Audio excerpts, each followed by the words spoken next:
dentro del programa viene que la presentación la iba a hacer la secretaria general Emiliana Molero, pero un tema que le ha surgido no puede estar ahora acompañándonos, y por lo tanto pues yo creo que no hay mucho más que presentar, más que agradecer al despacho de Garrigues, que una vez más pues se ha puesto a nuestra disposición para hacer parte de la jornada, y nos acompaña, y por lo cual le doy las gracias a Ignacio Sánchez, que ya le conocéis muchos de vosotros porque es conocido en la plaza, y la verdad que ya ha estado con nosotros en otras ocasiones. Él va a dar, como visteis en el programa, y si no pues os lo cuento, la primera parte, que es la de contratación, y yo, que llevo el departamento jurídico, pues daré más la parte de lo que yo creo que han venido más. Como toca pagar, pues aquí está la sala llena. Entonces ya lo iremos viendo. A ver, vamos a ver si lo podemos hacer con el humor que esto puede traer, ¿no? Entonces, no lo sé, ¿qué queréis? Empezamos, yo creo que con la charla. Vamos a ir es que hay muchísima materia, hay muchísimo, pero yo en la parte tuya está más condensado en el Real Decreto 16/2013, pero la verdad que todas las demás materias están en la Ley de Presupuestos, están en este 16, y vamos a ver que hay más normativa dispersa por ahí que ha traído muchas novedades. Entonces vamos a empezar ya, así que Ignacio, cuando quieras, pues somos oídos. Bueno, en primer lugar, yo creo que no. Ahora. Bueno. ¿Se oye? Sí. A ver. Ahora. Bueno, buenas tardes a todos. Agradecer sin duda a FAE la oportunidad de participar en este acto, y a Íñigo especialmente la consideración que tiene siempre con nosotros. Y como él comentaba, pues vamos a hacer un breve resumen de las últimas novedades laborales que ha habido a final de año, ¿no? Parece que ya hacía tiempo echábamos de menos otro vaivén en las novedades laborales, que parece que cada cierto periodo de tiempo tenemos o bien una vuelta atrás o una modificación de lo que se ha aprobado. En definitiva, como saben, van cambiando continuamente, y ahora hemos tenido a finales de diciembre un Real Decreto en el cual, si bien aparentemente es un Real Decreto en el cual se regula principalmente el contrato a tiempo parcial, pues como Íñigo ha comentado, pues bueno, se ha colado una disposición final tercera, creo que es, donde así un poco de tapadillo pues introduce un cambio, yo creo que sustancial, en materia de seguridad social. Aunque esa parte, como les decía Íñigo, es la que él les va a comentar. Yo les voy a comentar los cambios o los retoques que se han dado en materia de contratación laboral. Hablaremos del contrato a tiempo parcial. También, como habrán oído, pues hay una simplificación, aunque es una simplificación más desde un punto de vista administrativo o formal, de los modelos o modalidades contractuales. Se retoca también el contrato a tiempo parcial con vinculación formativa, el contrato de trabajo de apoyo a emprendedores. Se sigue retocando y matizando el contrato para la formación y aprendizaje, y se introduce una modificación respecto al periodo de prueba y la contratación a través de empresas de trabajo temporal. En lo que se refiere al contrato a tiempo parcial, como también se ha comentado reiteradamente, pues es una de las vías que parece que se está utilizando con la finalidad de tratar de paliar las elevadísimas tasas de desempleo que existen actualmente. Es una modalidad contractual que, salvo en determinados sectores muy específicos donde se utiliza de forma intensiva, como puede ser la limpieza o determinadas grandes almacenes, determinadas secciones o determinados sectores específicos, es una modalidad contractual que en España no es muy utilizada. Precisamente por ello se trata de incentivar, pues eliminando rigideces del sistema anterior, ampliando el régimen de horas complementarias, se introducen horas extras, se quitan, en definitiva se va tratando de flexibilizar la regulación del contrato a tiempo parcial, precisamente con la finalidad de incentivar esta forma de contratación. Esta, como saben, también no es el primer retoque o la primera modificación que se hace del contrato de trabajo a tiempo parcial. Creo recordar que es la tercera, así con cambios sustanciales, y como ahora veremos, pues incluso se modifican cuestiones que se habían introducido en la última reforma que se introdujo en el año 2012. En primer lugar, como veremos, se suprime la posibilidad de hacer horas extraordinarias, se suprime pues unos determinados derechos de preferencia de retorno al contrato a tiempo parcial o tiempo completo de determinados colectivos de trabajadores, se flexibiliza el régimen de horas complementarias, como luego veremos con un poco más de calma, se introducen unas obligaciones específicas de registro diario de horas complementarias, precisamente como contrapeso a esa mayor flexibilización o libertad del empresario respecto a la asignación de horas complementarias.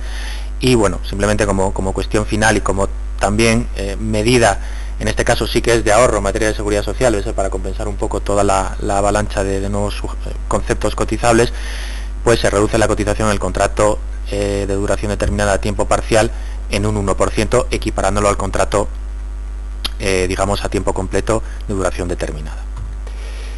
Bueno, aquí simplemente porque vean muy esquemáticamente cuál es la regulación que había hasta este momento, que como les decía es una regulación introducida en el año 2012 con la que está en vigor, me voy a centrar evidentemente en las cuestiones que introducen algún cambio sustancial como les comentaba. No se trata de hacer un análisis detallado de ambas normas. En primer lugar, la referencia que les hacía a las horas extraordinarias. Precisamente, la posibilidad de hacer horas extraordinarias de los trabajadores a tiempo parcial era una de las novedades introducidas en el año 2012. Con anterioridad a esa última reforma no se podían hacer horas extraordinarias, se introduce esa posibilidad precisamente o con la intención de poder ampliar esa jornada cuando concurrían los supuestos necesarios para ello, para hacer horas extraordinarias, y ahora parece que se lo han vuelto a pensar y se vuelve a eliminar la posibilidad de realizar horas extraordinarias salvo los supuestos de fuerza mayor, y se acude a una ampliación de la posibilidad de hacer horas complementarias, como ahora veremos. Segundo punto que se modifica, que era uno de los el segundo punto que les indicaba anteriormente, es la supresión de un derecho de preferencia de vuelta a la situación inicial de tiempo parcial o tiempo completo. Como saben, un contrato a tiempo parcial, la jornada de un contrato de trabajo a tiempo parcial puede ser modificada por parte del empresario a través de una modificación sustancial de las condiciones de trabajo, siguiendo el procedimiento legalmente establecido, que en función de que sea una modificación individual o colectiva, pues se exigirá unos trámites u otros. Lo que no se puede hacer, y está legalmente expresamente prohibido, es transformar un contrato a tiempo completo en un contrato a tiempo parcial y viceversa. Bien, en consecuencia, aparte de esa precisión que les hago, con anterioridad a la última reforma se establecía que aquellos trabajadores que voluntariamente hubieran acordado dicha transformación, es decir, la transformación de un contrato a tiempo completo en un contrato a tiempo parcial o viceversa, se les reconocía un derecho de preferencia de retorno a la jornada inicial, sea tiempo completo o tiempo parcial, cuando hubiera una vacante en la misma. Además establecía un plazo, establecía siempre que fuera el mismo grupo profesional o categoría equivalente. Igual preferencia se establecía respecto a aquellos trabajadores que hubieran sido contratados inicialmente a tiempo parcial, hubieran estado 3 años en dicha situación y hubiera una vacante a tiempo completo. Antes se reconocía una preferencia para acceder a esa jornada de dichos trabajadores. Esos derechos preferentes han sido suprimidos, con lo cual a partir de ahora digamos que se eliminan también las limitaciones que pudiera tener el empresario a la hora de contratar a un trabajador a tiempo completo, asignar a un trabajador a tiempo parcial. En definitiva, se van quitando rigideces que había anteriormente en el sistema.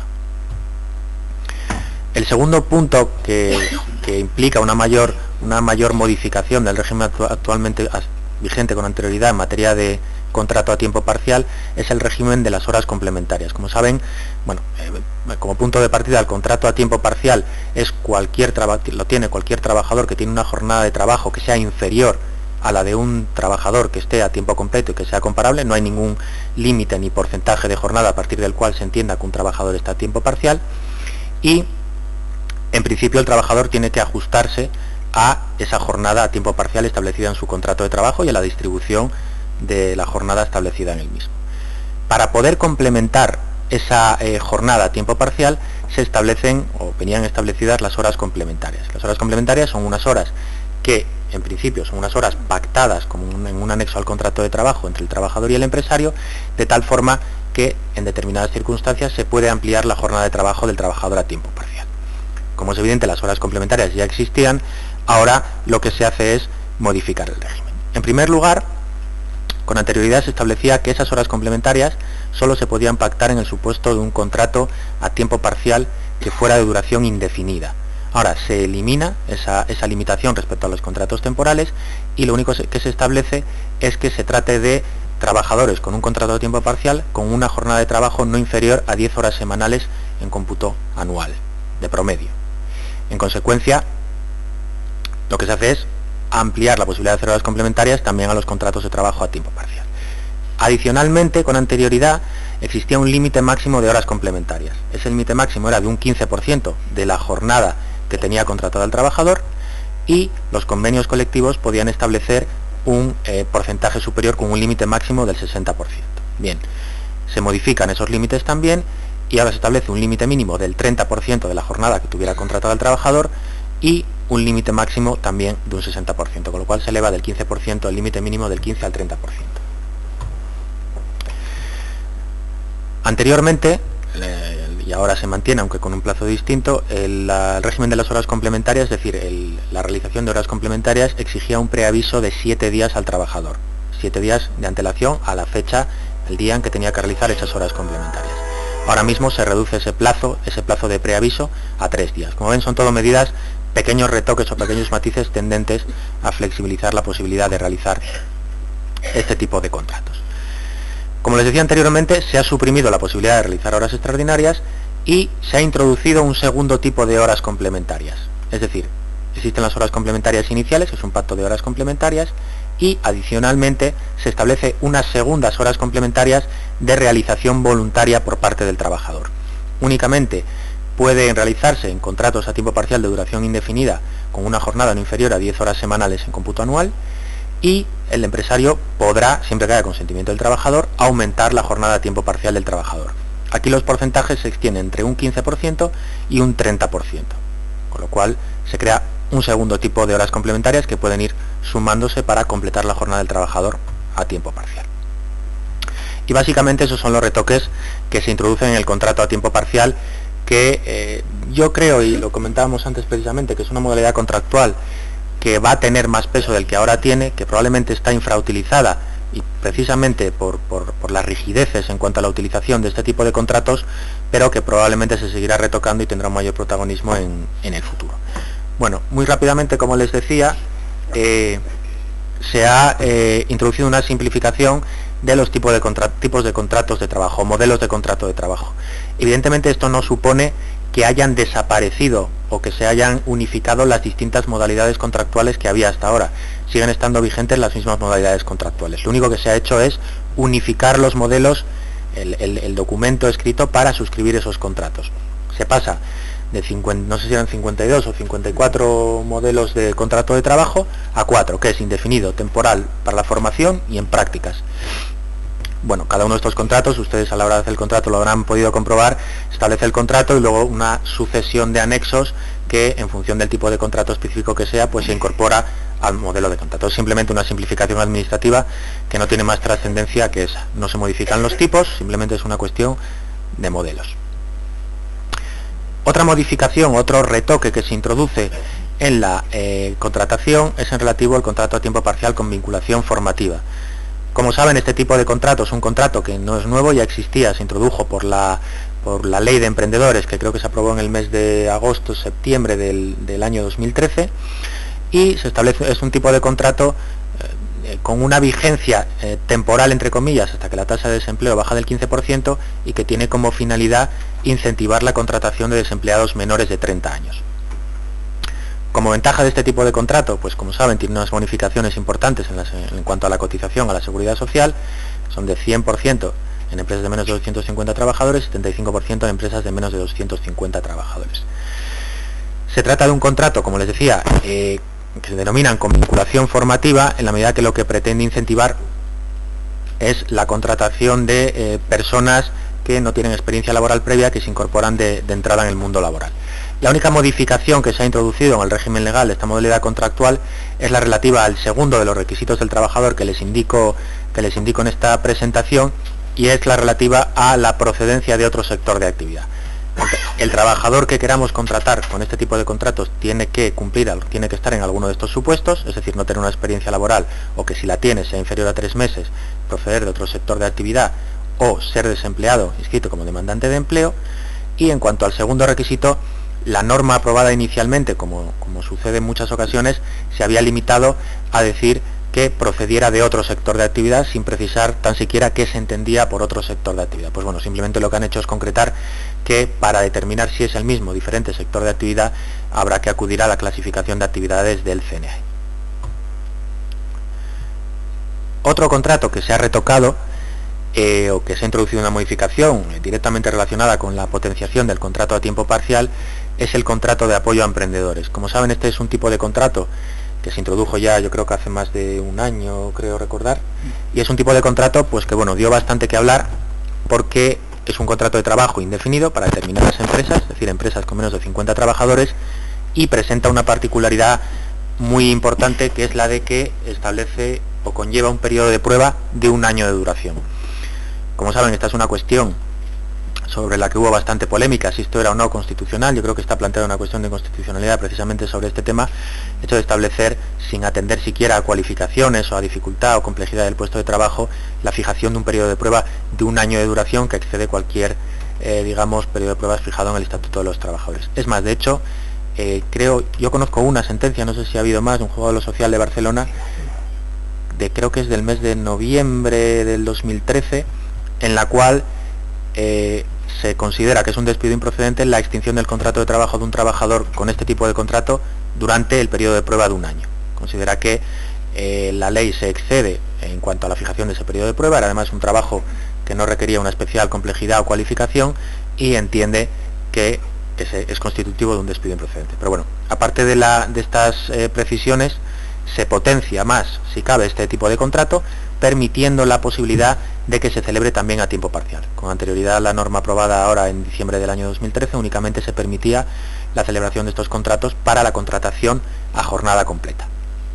Bueno, las obligaciones genéricas de este contrato, pues bueno, más o menos las conocerán porque no se han retocado, pues obligaciones de mantenimiento del trabajador en el puesto de trabajo, mantenimiento del nivel de empleo en la empresa, y pues simplemente se lo he recogido para que pues refresquen un poco las ventajas de este tipo de contrato, que, como saben, conlleva importantes beneficios tanto desde un punto de vista fiscal como en materia de cotización a la seguridad social.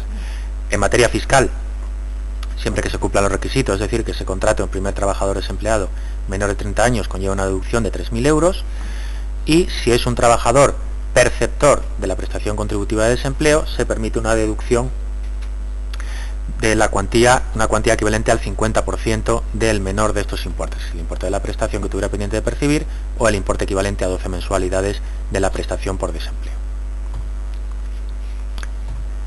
Adicionalmente, también porque les sirva de referencia en cuanto a las ventajas en materia de cotización, de momento estas no se han retocado, se establecen bonificaciones para jóvenes entre 16 y 30 años en las cuantías que les indico: el primer año 83,33 euros al mes, segundo 91 euros y tercer año 100 euros al mes. Y en el caso de mayores de 45 años, pues se incentivan estas bonificaciones en la cotización a la seguridad social a 108,33 euros al mes, y cuando es contratada con una mujer en sectores en los que está subrepresentada, pues 125 euros al mes. La otra modalidad contractual que también se retoca, y como las otras que he comentado, pues se ha venido modificando y adaptando desde el inicio de la reforma laboral, es el contrato para la formación y aprendizaje. Este es también otra de las vías por las que se está intentando incentivar la contratación y tratar de reducir el desempleo respecto a los colectivos más afectados por la crisis, como en este caso son los jóvenes, y especialmente jóvenes con una menor cualificación, con una menor formación. Como saben, el contrato para la formación y aprendizaje es un contrato que conlleva, por una parte, la contratación del trabajador, el desarrollo de un determinado trabajo con unos límites de jornada, y adicionalmente que ese trabajador esté recibiendo una formación específica. En cuanto a novedades, por una parte, se amplía el plazo inicialmente establecido, que ya concluía, para la celebración de contratos para la formación y aprendizaje que no estén vinculados a certificados de profesionalidad o títulos de formación profesional, y adicionalmente se ha publicado ya el día firmado el 26 de diciembre y publicado ya en el año 2014 una nueva orden ministerial en la cual se vuelven a retocar cuestiones particulares de este tipo de contratación. Por una parte, se establecen obligaciones formales que consisten en que, con carácter previo a la formalización del contrato, la actividad formativa debe ser autorizada por el Servicio Público de Empleo competente.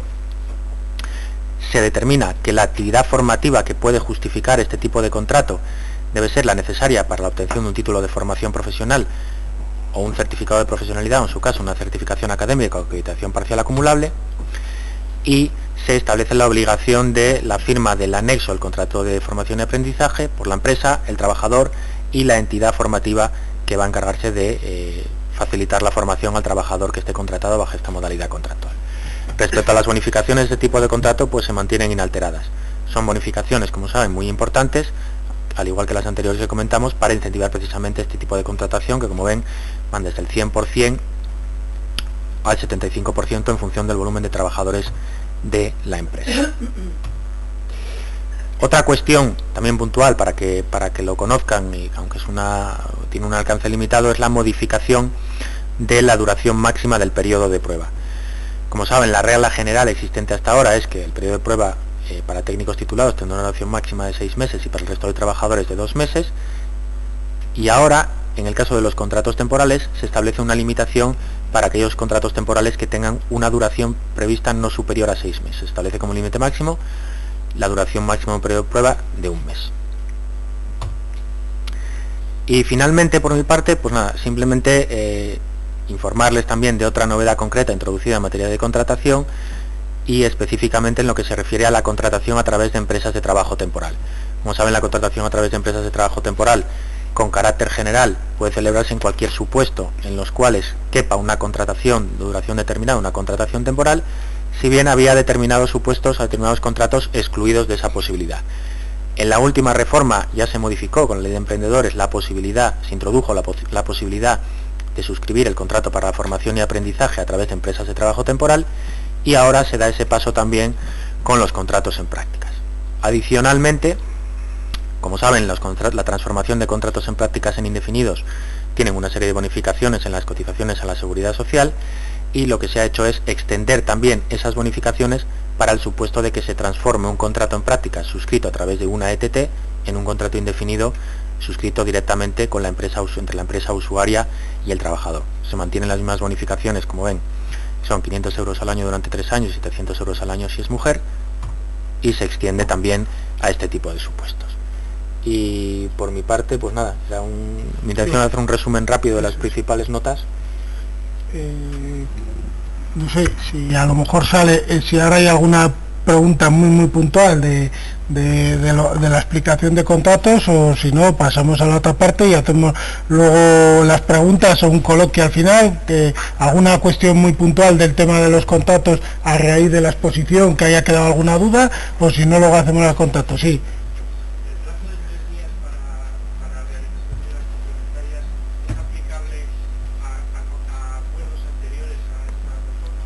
No, en principio los acuerdos anteriores se rigen por la normativa vigente en ese momento, salvo que haya acuerdo entre empresa y trabajador para su modificación, con lo cual en principio deberían regirse por el régimen anterior. Vale, pues entonces, ¿alguna cuestión más sobre lo de los contratos? ¿Alguna duda puntual? Pues luego, si no, volvemos a ello, si te parece. Sí. Venga, nos cambiamos. Parece que el de los contratos no levanta mucha pasión, pero lo hablaba luego con Ignacio, y creo que en FAE nos voy a plantear una especie de taller o alguna cosa sobre las modalidades contractuales, y lo que yo desde el departamento y nosotros hemos estado viendo últimamente, que va a ser el futuro del contrato a tiempo parcial. Hay muchos, especialmente el sector servicios, sí, que es el que atesora el 70% de los contratos, que es un contrato que le va muy bien, y hay algunos sectores en el que va a ser difícil hacer contratación a tiempo completa con los costos que tiene el convenio colectivo, más las cotizaciones, etcétera, y una vía va a ser de contrato a tiempo parcial con estas horas complementarias, que con notificarla con unos días de antelación, pues te da bastante juego desde un punto de vista empresarial para aumentar horas cuando necesitas o no. O sea que ahora se abre, no era como antes, que era mucho más farragoso y mucho más inflexible. Sí. Ahora lo que han pretendido es flexibilizar, y si le estudia en profundidad da unas ventajas muy grandes, bien trabajado, un buen contrato a tiempo parcial, y le da a las empresas flexibilidad, y también al trabajador de poder conciliar vida familiar y bueno, ver, porque uno de los problemas que, bueno, ya hablaremos en el coloquio, que no me quiero enrollar de esto, pero bueno.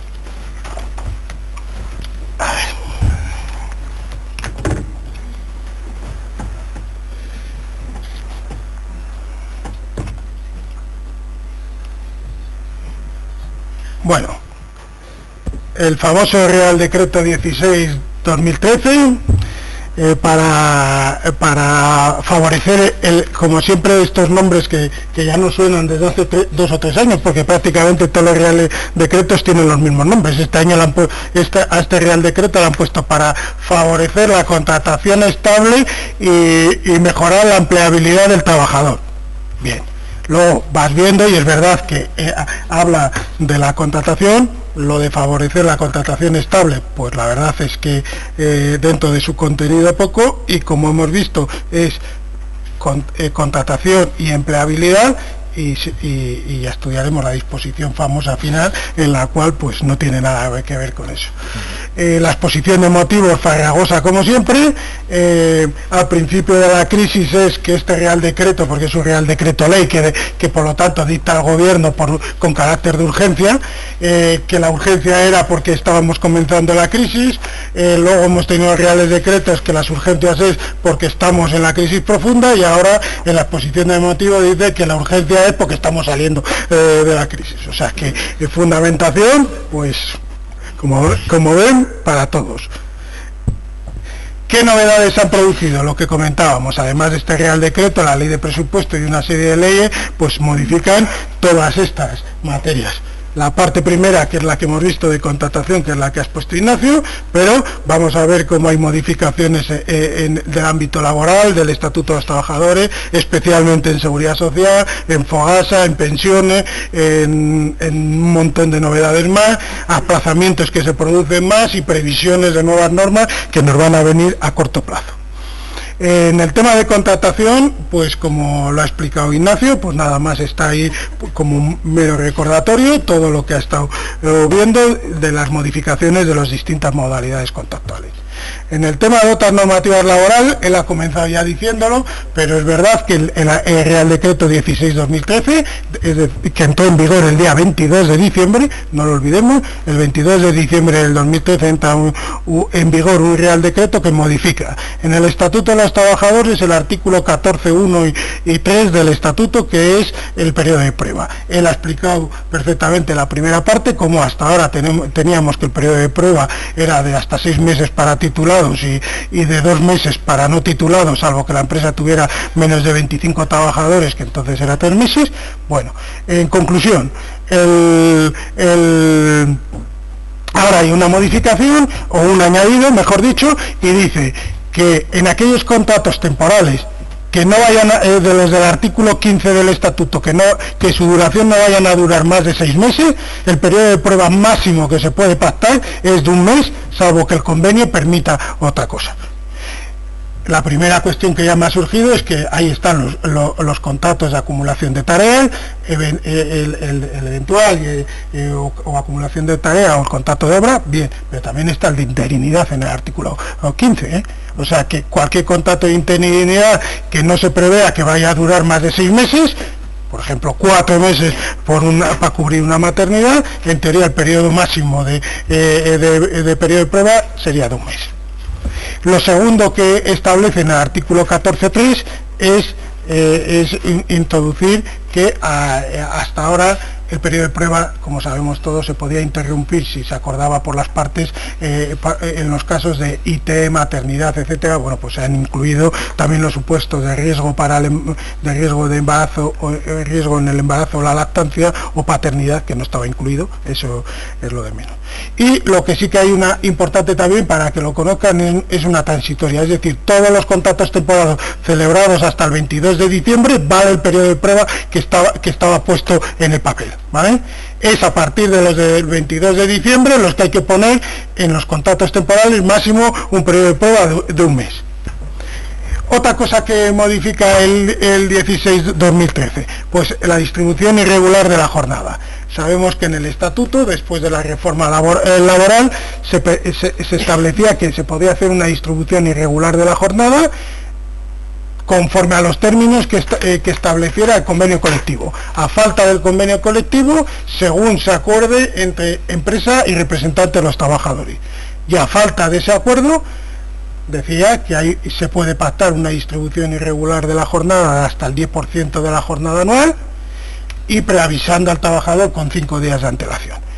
Bueno, Eso es como está y eso no ha variado. Lo único que se ha añadido nuevo es un párrafo en el 35.3 que dice: si se produce distribución irregular de la jornada, ¿cómo hacemos la compensación? Y dice: la compensación de horas hechas por distribución irregular, bien sea al alza o bien a la baja, porque si tú distribuyes irregularmente puedes haber hecho más horas o haber hecho menos de jornada.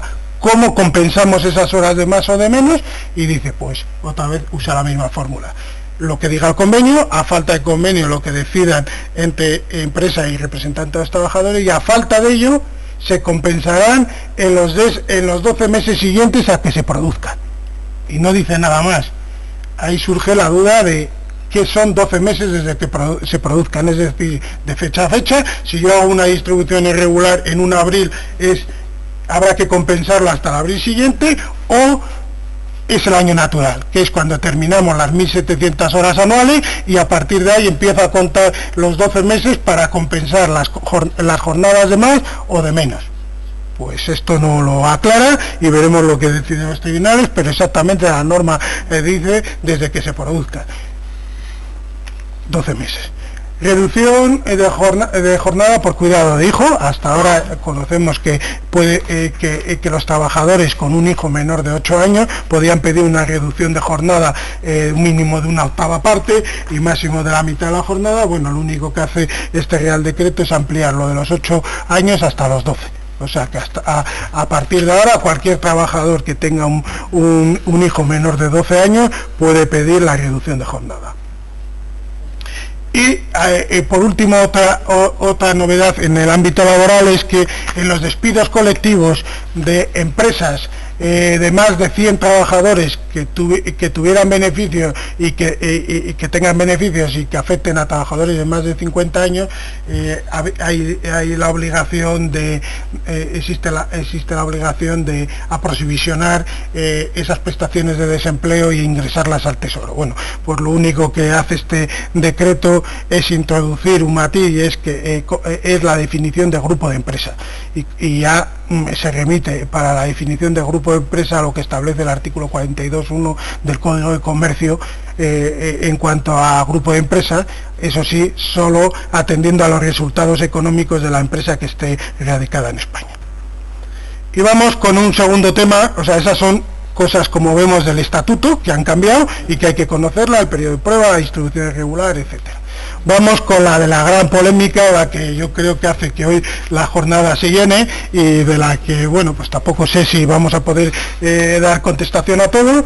Les he incluido en la carpeta, porque nos ha parecido interesante desde el departamento incluir la propia circular que ha sacado Tesorería General sobre este Real Decreto y especialmente la materia de seguridad social, pero sin despistarnos todavía con la circular, que para eso la van a llevar, si quieren lo vamos a analizar.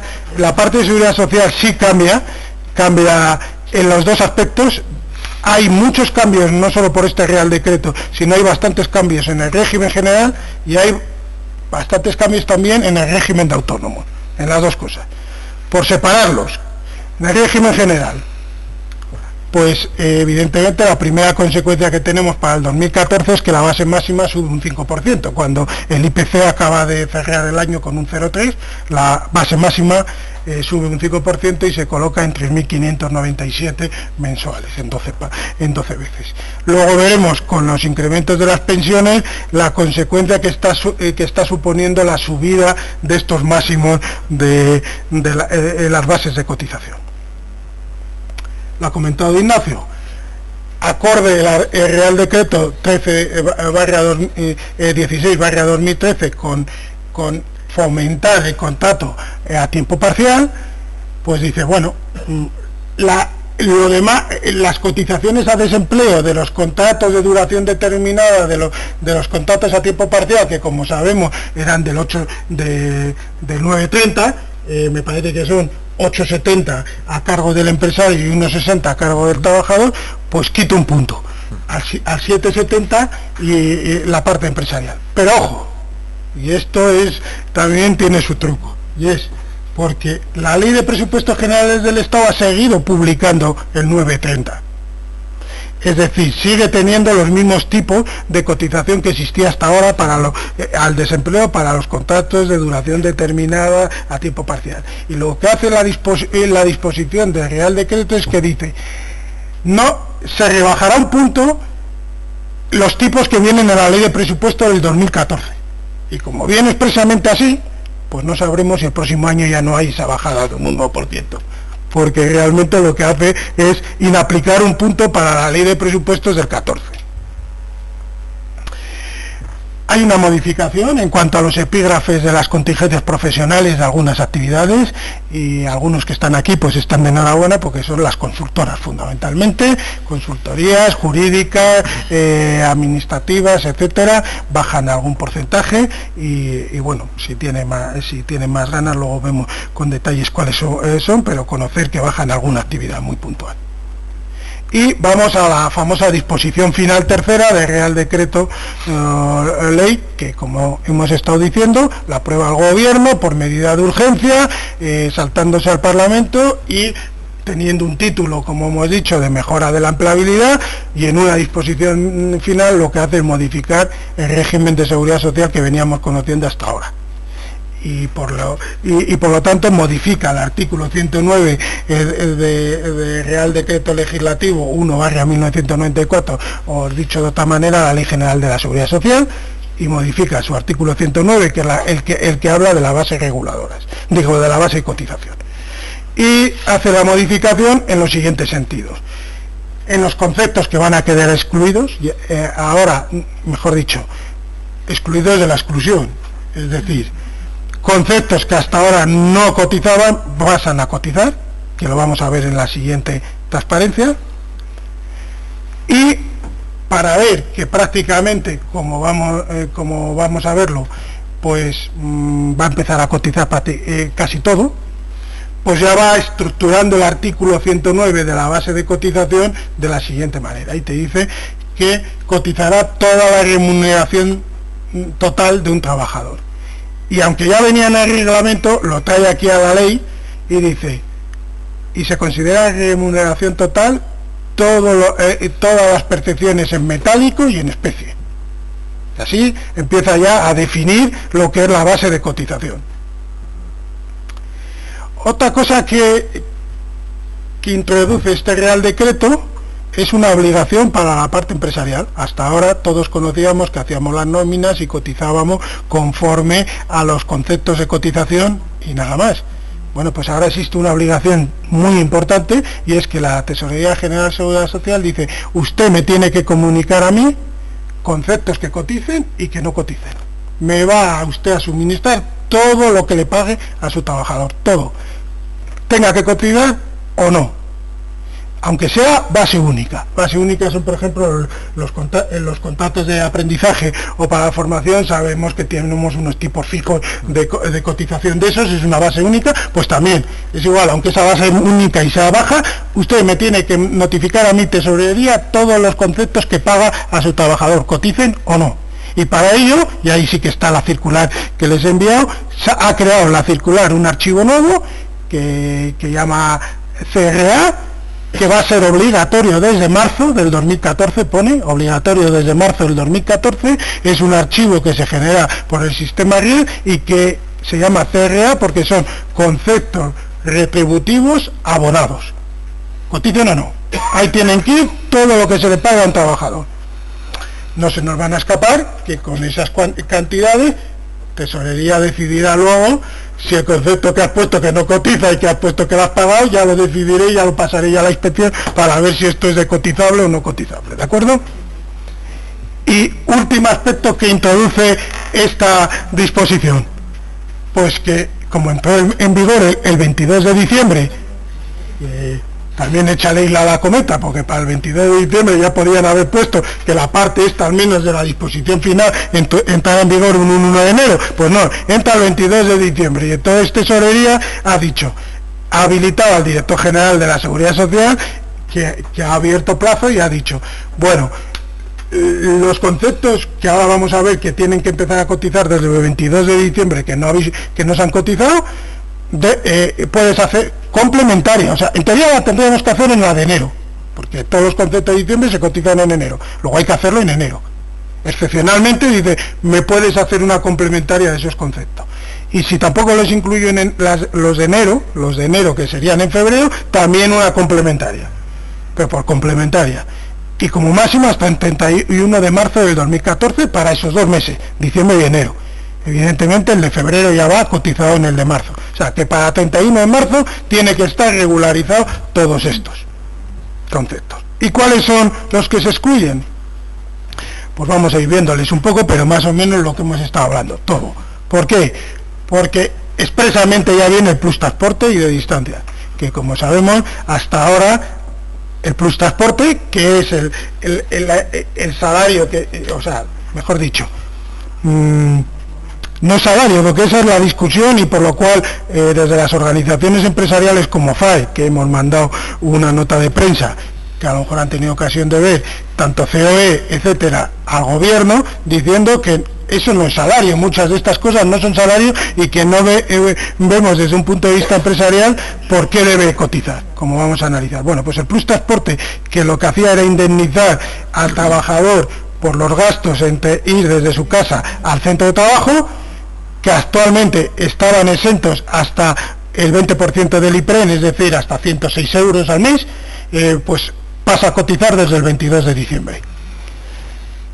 Las aportaciones que hacen a las empresas a planes de pensiones de sus trabajadores pasan a cotizar cualquiera que sea su cuantía. Una de las importantes, los seguros de accidentes. Da igual que el seguro venga obligado por contrato, venga por convenio, que es lo normal, el seguro del convenio, porque en la empresa lo tenemos, por lo que sea, todos los seguros de accidentes que cubran cualquier eventualidad de accidente, las primas hay que pagarlas. Por cierto, como la prima se paga anual, a dividirlo entre 12, por el tema de la no toparse y de que cualquier concepto anual ha de prorratearse en las 12 y a pagarlo. Primas de seguros sanitarios, que son en algunas empresas las famosas tarjetas sanitarias, Sanitas, Aderlas, etcétera, que daban, que actualmente hasta 500 euros de prima anual por trabajador, cónyuge y parientes estaba exento, pues ahora si hay una tarjeta sanitaria, a pagar, a cotizar. Primas de seguridad, primas de seguro de responsabilidad civil, que tienen muchos directivos, muchos no, pero algunos sí, trabajadores, instaladores, etcétera, que puedan tener un seguro de responsabilidad civil, o mandos intermedios, o lo que sea, pues también. Los más polémicos. Comedor o cheque comida. Esto funciona de las dos maneras, como saben, hay empresas que tienen comedor y actualmente hasta 9 euros al día estaba exento de IRPF y de cotización, o los famosos cheques gourmet de comida, pues también, ¿no? Hasta esa cuantía estaban exentos, ahora empiezan a cotizar. El cheque de guardería o los estudios que se pagaban para hijos también empiezan a cotizar. Ya hay un sector que esto le va a suponer pues más de 600 euros y tal, algunos casos que son profesores, por ejemplo, de colegios o de secundaria, en que sus hijos estudian en el centro donde trabaja su padre gratuitamente, pues ahora va a haber, claro, es una retribución en una especie y va a tener que pagar. Esos mismos profesores muchas veces tienen beca comedor, etcétera, a tributar la empresa por ellos y el trabajador, pues no olvidemos que será 30 y tantos % a cuenta de la empresa y el 6,35 o lo que sea o 6,40, depende de si es contrato temporal o fijo. Guardería interior de la empresa, hay empresas que tienen guardería interior o locales destinados para la educación de los hijos, también. Gastos de estudios ajenos a su puesto. Antes, para un curso de un trabajador, aunque fueran cursos no para su puesto de trabajo, si a mí me lo obligaba la norma, el convenio o el contrato, estaban exentos. Pues ahora esos también van a tributar. Acciones o participaciones de la empresa, antes si se pagaba retribución con acciones de la empresa hasta un valor de 12.000 euros al año, estaban exentas, pues ahora también tributa. Donaciones promocionales también. Quiere decir que todos estos conceptos, que muchos de ellos no eran salariales, ahora van a ponerse a cotizar. Si es cierto que el Estado, nosotros nos hemos opuesto, como digo, desde las organizaciones empresariales, parece que no van a dar vuelta atrás en ello. Hay algunos cálculos hechos de que esto será unos ingresos para el Estado de unos 1.000 millones de euros, pero yo también dudo, y aquí me da, si no, esto se nos será el céntimo sanitario famoso, porque claro, tú haces las cuentas de la lechera en el que te sale, tanto que cotizo 1.000 millones, pero no sabes lo que destruyes de tal, porque claro, al quitar el cheque comedor o el cheque guardería, estás afectando o el tema de los seguros, estás afectando a empresas que se dedican precisamente a eso y que generan un empleo y una serie de cosas por toda esta dinámica. A partir de ahora, pues veremos en qué situación quedan. Vamos, por lo tanto, que he puesto yo aquí, o sea, todo esto lo he ido elaborando, de decir, bueno, pues entonces, ¿qué está exento de cotización? Entonces, volvemos al lenguaje. Introduce únicamente. Ahora ya el artículo 109 de la Ley General de la Seguridad Social dice, únicamente, empieza así, estarán exentos de cotización, tal. Pues al introducir únicamente está cambiando el cargo de la prueba y un poco haciendo una presunción de que todo es cotizable, excepto únicamente estos que vengo a continuación, ¿no? Y te dice, gastos de locomoción, ahora hace una definición distinta, después de mirarlo detenidamente, pues a mí no me parece que sea muy diferente, lo único que ha hecho es coger un poco lo que estaba en el reglamento y traerlo a la ley, pero más o menos distingue dos supuestos. Si los gastos de locomoción se hacen por transporte público, lo que conocíamos también, ¿no? Pues el valor de la factura de lo que haya costado el transporte público justificado y ya está.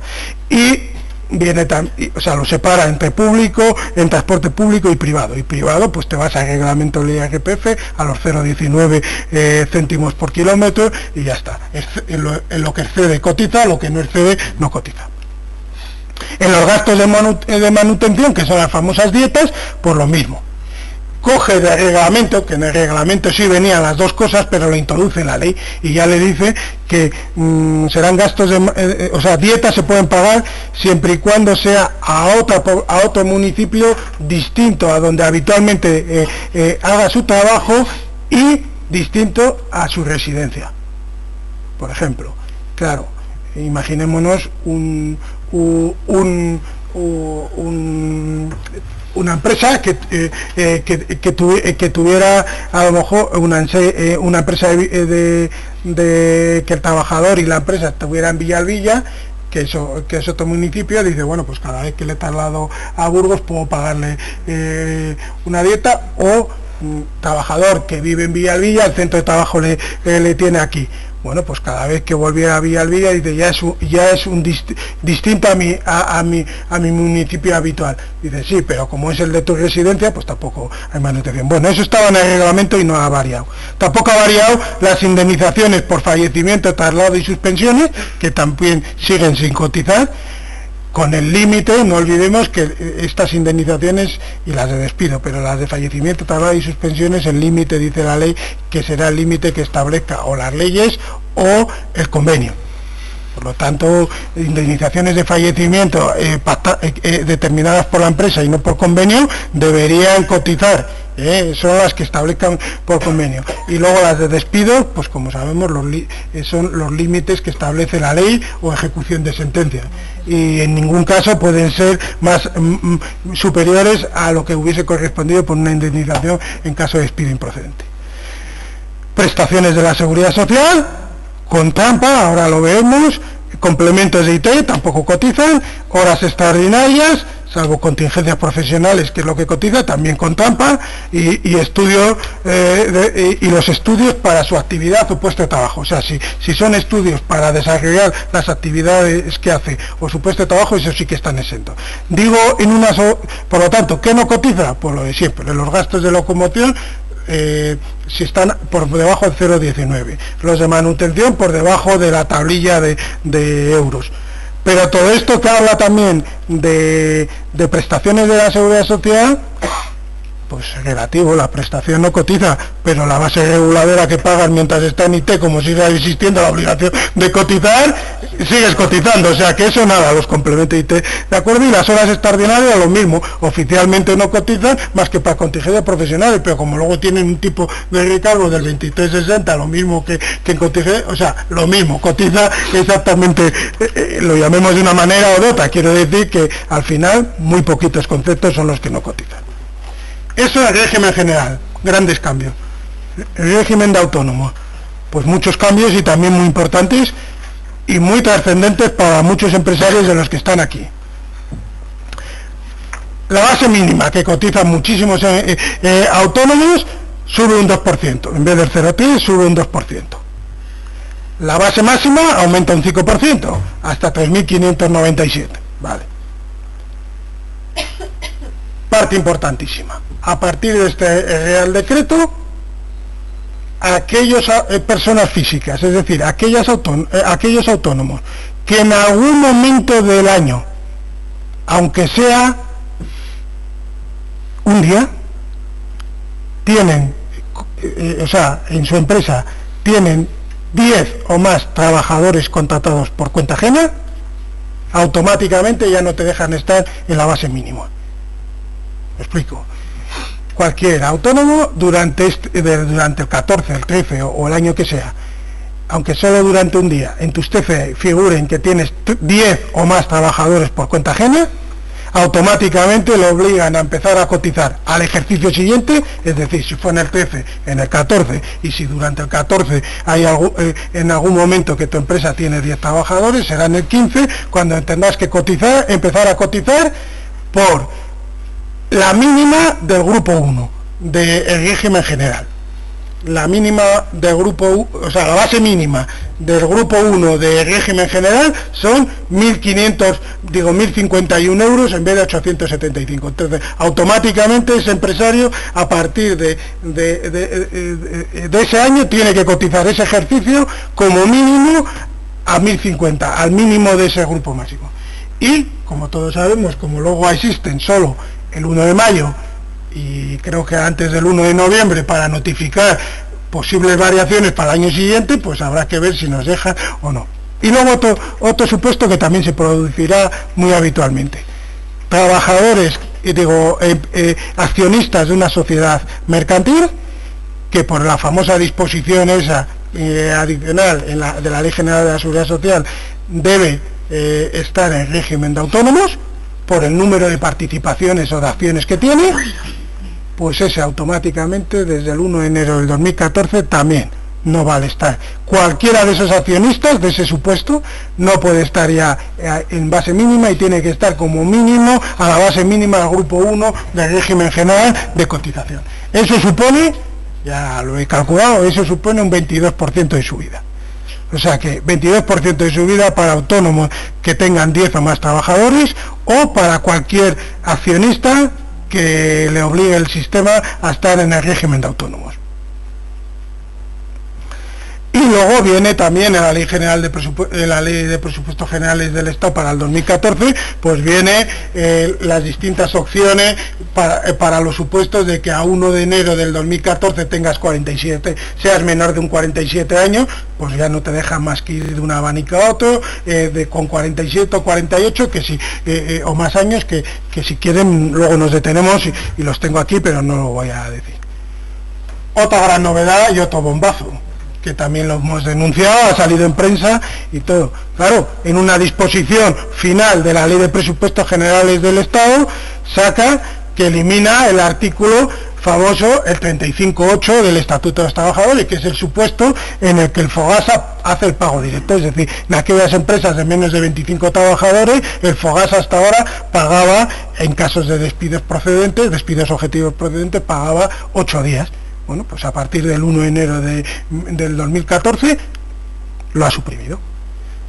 Para que nos hagamos la idea, que es lo que comenté en el diario, o comentamos en el diario y que ha salido publicado, los expedientes del Fogasa del último año, del 2013, en Burgos, el 68% de los expedientes del Fogasa eran del 35.8, del 33.8, perdón, del artículo 33.8, es decir, de los de pago directo. Entonces, pues se ha eliminado. las empresas de menos de 25 trabajadores a partir del año 2014 ya no tienen la posibilidad de descontarse en los despidos objetivos precedentes 8 días que pague el Fogasa. Directamente, dicho de otra manera, el empresario tiene que pagar toda la indemnización, los 20 días, ya no 12. Con lo que va a complicar todo esto más, porque no olvidemos que muchos de los acuerdos que se han hecho durante este periodo de crisis, pues oye, hay acuerdos y se llega, pues en muchas ocasiones gracias a que el Fogasa aportaba 8 y la empresa 12, cuando ya al empresario le va a costar 20, pues, mucho más complicado de hacer negociaciones en esta faceta. Pensiones, y como todos vamos a tener pensiones, aunque no, todos deberíamos llegar a tenerla. Los que somos más jovencitos, pues nos quedaban muchos años, a mí como 40 años, así, para llegar, pero... Sí, me quito. Bueno, vamos a ver porque un gran mordisco y nuevas novedades importantes. Primera, lo que les decía antes, pensión máxima para el 2014. 35, o sea, la pensión máxima que se puede cobrar en España para el año 2014 son 35.762 euros al año. Bien, eso para el que no lo conozca, esa es la pensión máxima por el sistema público que se puede cobrar. ¿De acuerdo? Ahora, con la subida de bases del 3 y pico el año pasado, del 3 y medio creo que fueron, del 5 este año, resulta que la cotización máxima que tenemos ya este año es de 43.000 euros. Es decir, que la base máxima de cotización 43.000, la pensión 35.000. Me he preocupado de mirarlo. En el año 2008 tenía una pensión máxima de 35.000, pero se cotizaba 31.000. Es decir, había un diferencial entre la pensión máxima que cobrabas y lo que aportabas de un 9,5. Ahora es de más del 17%. Del 17,15 ya la brecha que se abre. Es más, si tú estás cotizando a la máxima y prácticamente obtienes 35.000, te daría casi similar estar pagando por 35.000. Hay 8.000 de momento que no sirven para mucho, para nada, porque no tiene. Bueno, vamos por ahí. Segundo tema, factor de sostenibilidad.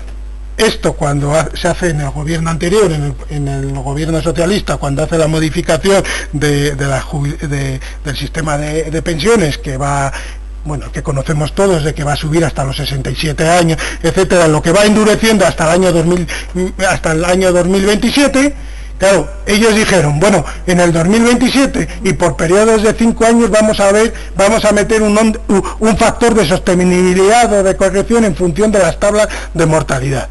Y entonces contempló en la norma de decir, bueno, cuando llegue el 27 y pasados 5 años, es decir, en el año 32, veremos si hay que introducir un factor de sostenibilidad. Bueno, pues ahora lo que hace el gobierno de la noche a la mañana es decir, no, yo no voy a esperar hasta el año 32 y el 1 de enero del año 19 meto el factor.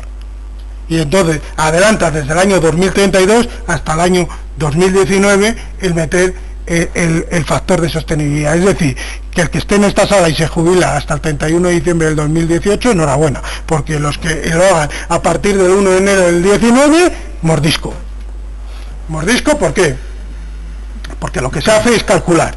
Sabemos, me alargo un poco, pero muy poquito. Sabemos que la fórmula de calcular es coger, con el nuevo régimen se van a ir ampliando los años, cogeremos al final los 25 últimos años, actualizadas las bases, y me calcularán con eso, tengo derecho a una pensión de 1.700 y pico, 1.800 euros, 2.000 euros. Vale, a esos 2.000 euros luego hay que calcular el porcentaje de esos 2.000, ¿cuánto me dan?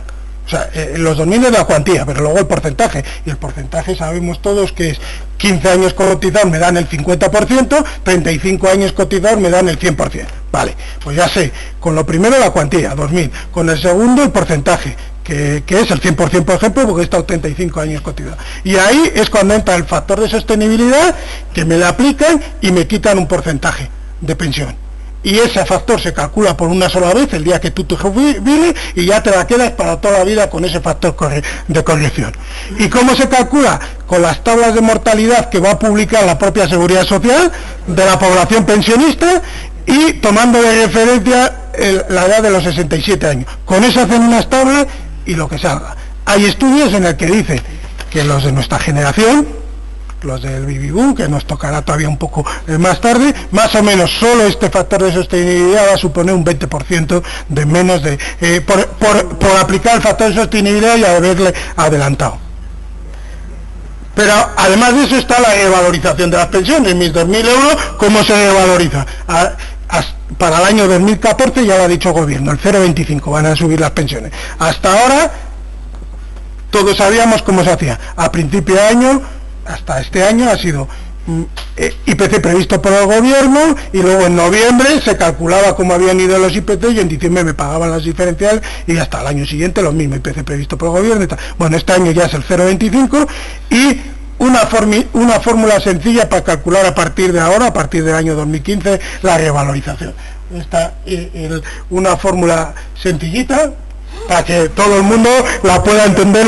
Esa es la fórmula que se ha publicado, o sea, no es que me la invente yo, eso está publicado en el boletín. Así se van a revalorizar, fundamentalmente en función de cómo recauda el sistema, cuánto paga y no sé qué. Menos mal que eso os lo voy a traducir, porque es más sencillo. Todo eso se traduce en esto: es mínimo las pensiones, el año peor que se use esa fórmula hay que subir un 0,25, y el año mejor de todos habrá que subir el IPC del año anterior más un 0,50.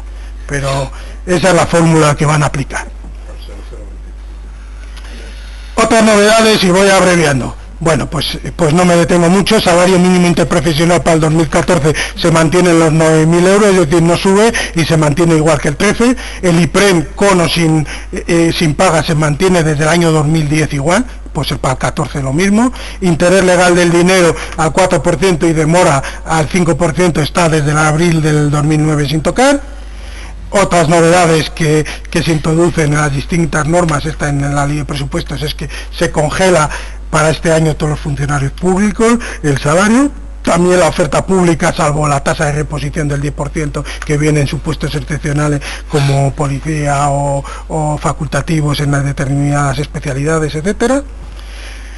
Lo ha comentado ya Ignacio, y es muy interesante entrar en la página del SEPE, aunque no se ha publicado oficialmente en un boletín. Hay una aplicación, la verdad que súper chula y súper interesante, y es que de verdad todos esos contratos los han fusionado en una aplicación informática muy interesante del SEPE, en el cual los que habéis tenido ya solo son contratos indefinidos, temporales, en prácticas o para la formación, pero te va haciendo unas preguntas, y en 3 o 4 preguntas de cómo le quieres coger al trabajador, te va generando el contrato. Eso está ahí bien, esa aplicación. Es lo único claro que han puesto. Eso es lo único positivo.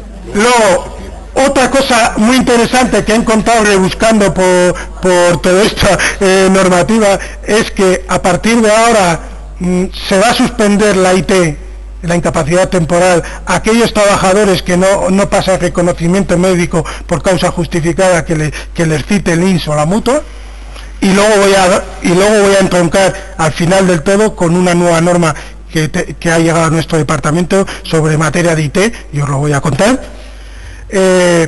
También contempla la normativa que la suspensión de prestaciones económicas y sanitarias para aquellas personas que salen más de 90 días al extranjero. Hay un Real Decreto interesante que es el 908/2013 sobre normas especiales para trabajadores de concesión de ayudas que se vean afectados por procesos de reestructuración de empresas. También recordar que hay un Real Decreto legislativo que refunde todas las normas para personas con discapacidad, lo que era antigua LISMI, no cambia fundamentalmente en nada, pero que ahora hay un nuevo texto refundido.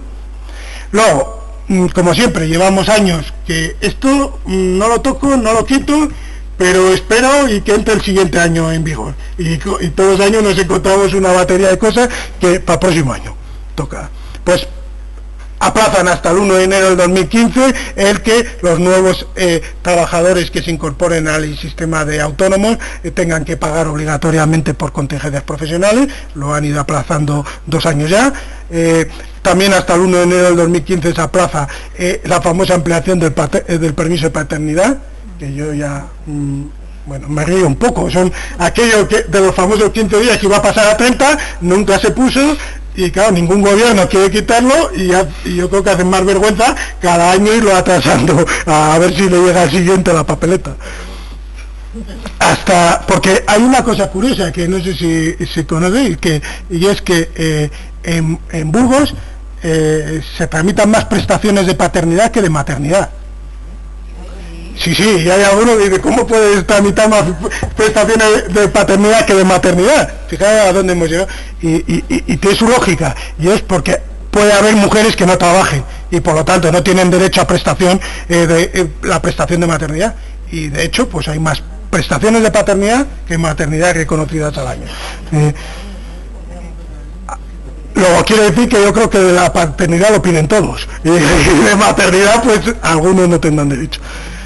También se amplía hasta el 1 de enero del 2015 la famosa que el gobierno lleva estudiando hace tiempo, de que los autónomos puedan llegar a trabajar a tiempo parcial, y tampoco se atreven a ponerlo en marcha, o no aciertan con ello. Y luego, ya lo ha comentado, yo creo que hasta el 31 de diciembre del 2014, en aquellos contratos para formación y aprendizaje que no tenga titulación oficial de FP o de los certificados de profesionalidad, pues permiten todavía no hacerlo. 3 normas, y con esto ya termino. Previsiones. El Real Decreto, que era lo que les decía, que me acaba de llegar el proyecto del Real Decreto de incapacidad temporal, nos ha llegado al departamento para las incapacidades de menos de 365 días. Después de leerlo, que es un buen tocho, he visto que en el proyecto la mayor novedad quizás sea, no sé si lo cambiarán, que los partes de confirmación van a ser más distanciados en el tiempo, es decir, las bajas. Los médicos van a tener una tabla de enfermedades que coordinadas con la edad y con la patología que es, pues van a determinar cuánto va a durar la baja, y en bajas de menos de 5 días van a dar el parte de baja y de alta a la vez, o sea, van a darte el de baja y directamente. Luego, desde el día 6, o sea, en las enfermedades de menos de 30 días te van a dar la baja. En un plazo de 7 días, como es ahora, primer parte de confirmación, y luego los siguientes partes de confirmación de 14 en 14 días.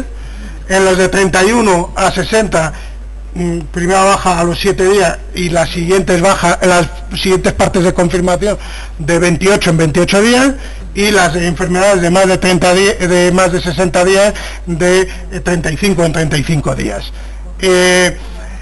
Sí que hay una cosa, y hemos alegado nosotros desde el departamento a la COE para que se lo trasladen al gobierno, que hay cosas que, bueno, hay que estudiar ese sistema. Ese se ha puesto en Navarra, me parece, y ha funcionado bien. Bueno, para no hacer los partes de confirmación no vamos a hablar mucho de eso, pero por ejemplo, lo que hablábamos antes, reconocimientos médicos que pasan que se les va a citar a la gente que está en IT, a los trabajadores que están en IT, bien la mutua o bien el servicio público de salud. Bueno, pues si no hay causa justificada de por qué no has comparecido, te suspende el IT. Y si pasados 10 días desde que te la han suspendido no has presentado la justificación o no se considera adecuada, eliminación de la prestación. Problema que hay, que la ley dice que comunicará a las empresas esa suspensión, que es una suspensión que va a decidir el director provincial de la Seguridad Social, a las empresas vía la famosa notificación esa telemática. Entonces yo ya le hemos hecho una alegación de que ojo con eso, porque claro, yo no sé si mi trabajador se ha ido, si le han citado un reconocimiento médico de la mutua, no sé si me lo contará, probablemente no, y desde luego el ambulatorio no me lo cuenta. Si el trabajador no ha ido, y si de repente el director le ha suspendido la prestación, si yo no sé nada de eso y no veo la notificación, claro, yo voy a seguir deduciéndome y compensándome porque le sigo pagando, y algún día me va a decir la Seguridad Social que no tenía que haberme compensado porque la prestación estaba suspendida. Bueno, no me voy a alargar más porque me he ido de tiempo. Hay un Real Decreto que también nos ha llegado, un proyecto, el Real Decreto sobre información de jubilación, y es que a partir de los 50 años te van a mandar a casa, tanto la Seguridad Social, cuál es la pensión que te va a quedar anualmente antes del 16 de mayo, y se le obliga también a las empresas de planes de pensiones que te mande lo que te va a quedar. Pero vamos, con 50 años, claro, ellos hacen como que tuvieran las mismas bases, todo igual y tal. Bueno, tiene ese sentido. Que te pongas de la valija y casques. Que casque. Pero luego, como siempre, pues me tengo que ir a las disposiciones adicionales, a las disposiciones finales, y ahí que cambian el modelo de la nómina. Y ojo, porque este está en un proyecto que va a salir ya, publicado. Y cambia el modelo de la nómina de los trabajadores. Y yo le he estado mirando, que le tengo aquí, y prácticamente es igual que el que teníamos ahora creo que era de una orden de 27 de diciembre del 94, y lo único que he visto es cambiar en la franja de abajo donde están las bases de cotización, ahora se mete una columna de lo que aporta la empresa por ti. Todo es verdad que lo que aparece en los TC1, lo que aporta la empresa nunca lo tenía el trabajador en la nómina, ahora vas a tener que poner al tipo y lo que aporta la empresa.